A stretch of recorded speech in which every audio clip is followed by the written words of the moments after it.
Hey everybody, it's Mel from Melsdivination. Today we're doing a flip through of Jim Henson's Labyrinth Tarot deck. That's coming up in just a moment.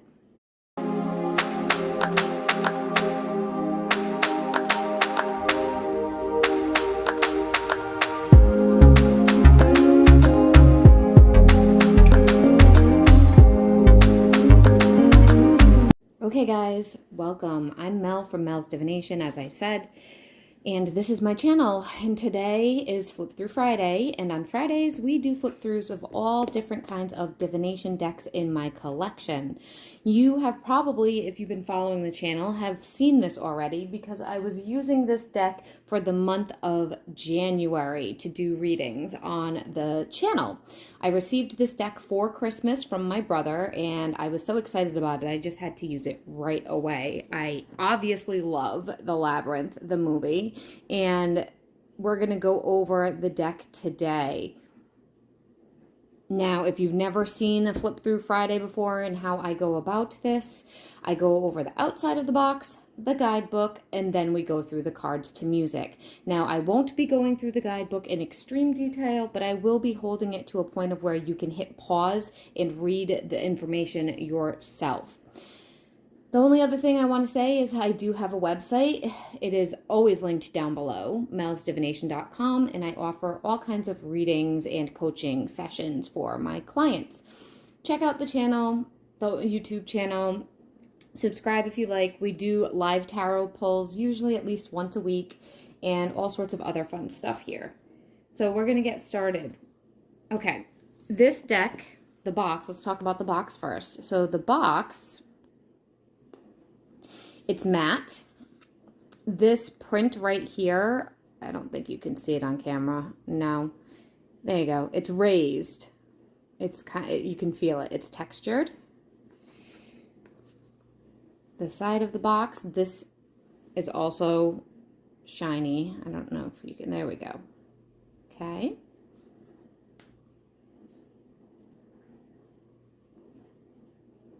Shiny. Now, this person, Brian, I believe he had a lot to do with the actual movie, okay? This is an 80s movie, by the way. If you're an 80s child, I was an 80s child.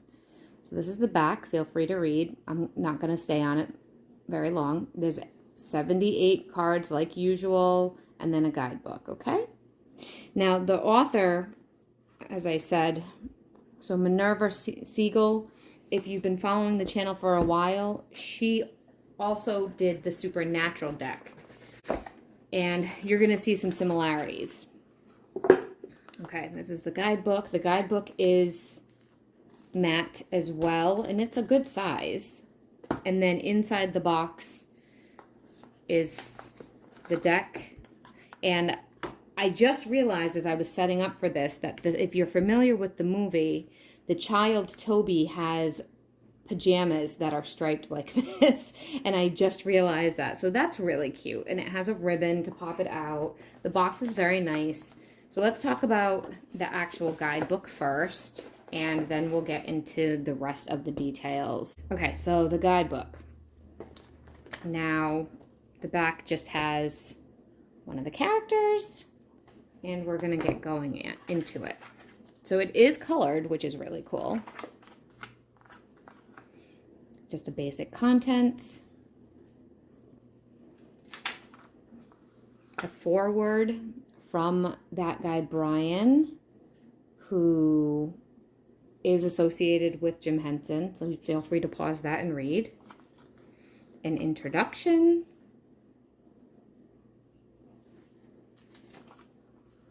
Understanding the deck, and it breaks it down. So there's different suits.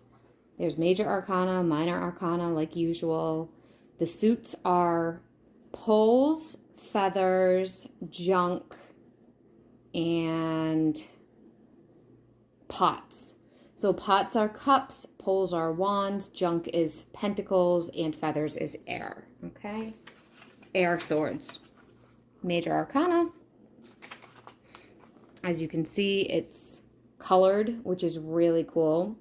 So it goes over a very small description, and it is a description that fits to the actual, this card, not the Rider-Waite Fool, but this Fool. Excuse me. So then it goes over a little bit of the upright and the reversal according to the author. And it is like that for every single one, okay? And now we're going to flip to the Minor Arcana.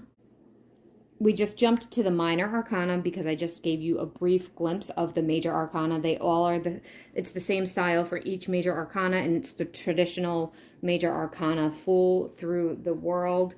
And you'll see it when I go through the deck.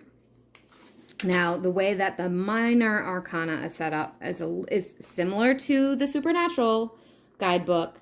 So the court cards, the Minor Arcana start with the court cards. Poles, again, is wands. So it goes over the upright and the reversal. It goes king, queen, knight, page, and then it goes into the numbers.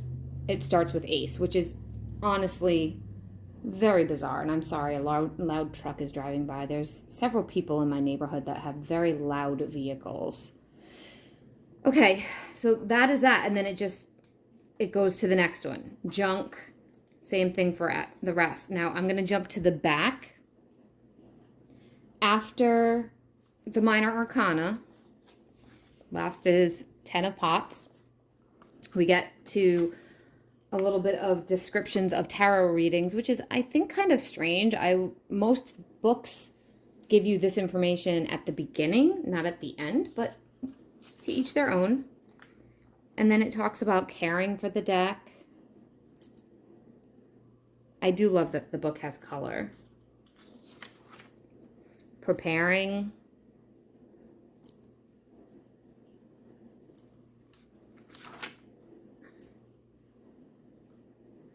As a typical guidebook, some kind of spread that is fit to the unique style of the card deck. Now, I have not done any of these. I might do the You Have No Power Over Me one. I actually had that as a banner once for a long time on my personal Facebook as my cover photo. Okay, author, illustrator, and then just some publishing. It was published in 2021, so it is a fairly new book.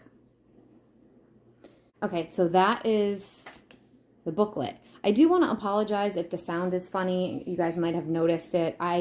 This is a new camera, and my microphone that I had is not compatible with it yet. I'm waiting for an adapter, so the sound might be a little funky, and I am sorry about that. So, all right, so the box, I already opened it, but I put it back together again. I'm not quite sure why I did that.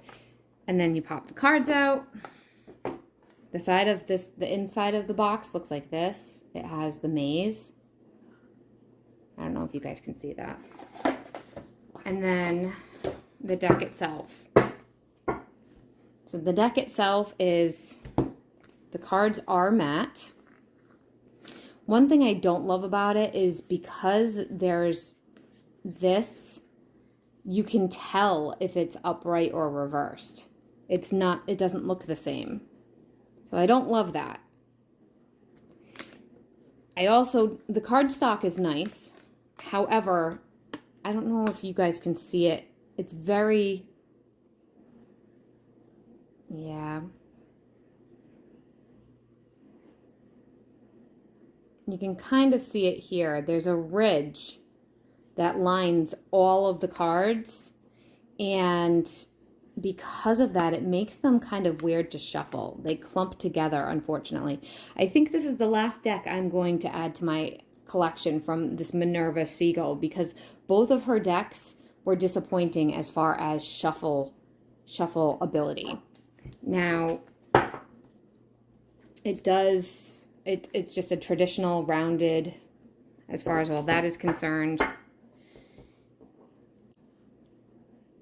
I grabbed the traditional Rider-Waite so you could look at them in comparison.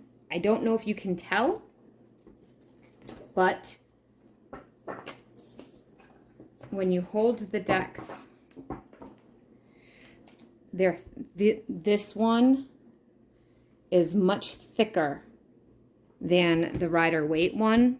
The cardstock is thicker, but it's actually the card itself. Oh, the cards are exactly the same size. Huh, I feel like this card is thinner this way. I guess I was wrong. Interesting. Okay, well, there you go. That's what that's about. I did just want to tell you, I do read this deck with reversals, but for the purpose of this video, I went through the whole deck already and put everything upright. So I'm not going back and forth flipping things, okay? I'm going to put on some music and we'll get started. Here we go with the flip through.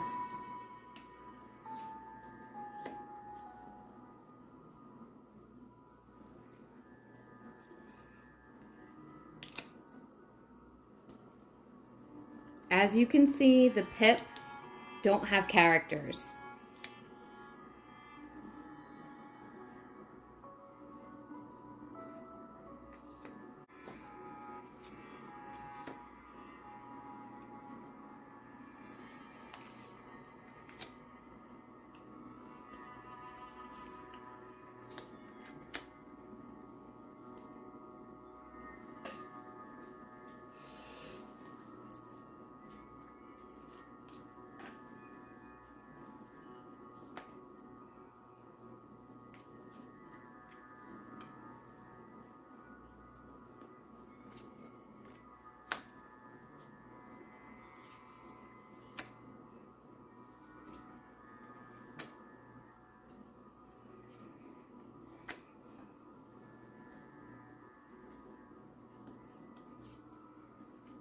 You might be noticing I'm having a hard time grabbing them.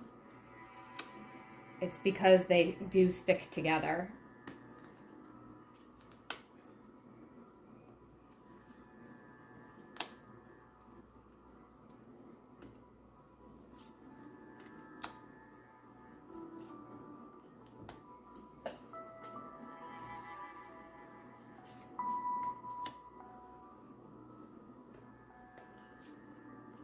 Oh, sorry guys, I missed one.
This one is my favorite.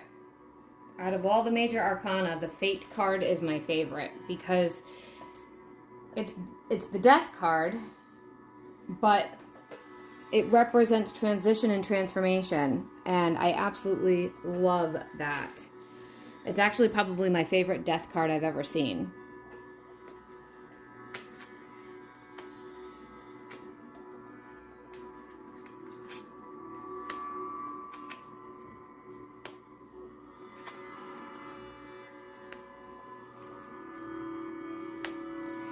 Okay, I'll see you on the other side. That was a pretty quick flip through, right? Quicker than most of my tarot deck flip throughs. And that's because the minor arcana were pretty inconsequential, as you could see. Do I love this deck? I love the major arcana. Maybe I'll separate the major arcana out and use that just for major arcana. The minor arcana are eh. And as you could see, I was having a hard time picking up individual cards because of that ridging that I showed you, or that I tried to show you. I'm not quite sure how clear that came across on camera. The ridging makes it hard. It's hard to move them. They kind of stick together. And that is where it makes it a problem. So between the ridging and the minor arcana, I'm not thoroughly impressed with this deck, unfortunately. It is accurate. And also, if you're a new tarot reader, if you're just learning, you're not going to know how to read those cards. You have to have every single card memorized. There's no imagery that's helpful in the minor arcana. No imagery that's helpful. Like with 3 feathers, how, what? So it's definitely, if you're going to use this deck, it's something that's a bit for more of an advanced reader. And I don't know. I don't not recommend it. It is a nice thing to have in my collection, and I definitely won't be getting rid of it. But I am disappointed with the fact that I'm not wanting to use it all the time because it's so hard to shuffle and get the cards out. I will link the box down below, the deck down below in the description box as always. And I'd love to hear what you think, if you've used this deck, if you've watched me do readings with this deck, just what your opinion is. And I hope to see you guys all in the next video. Bye for now.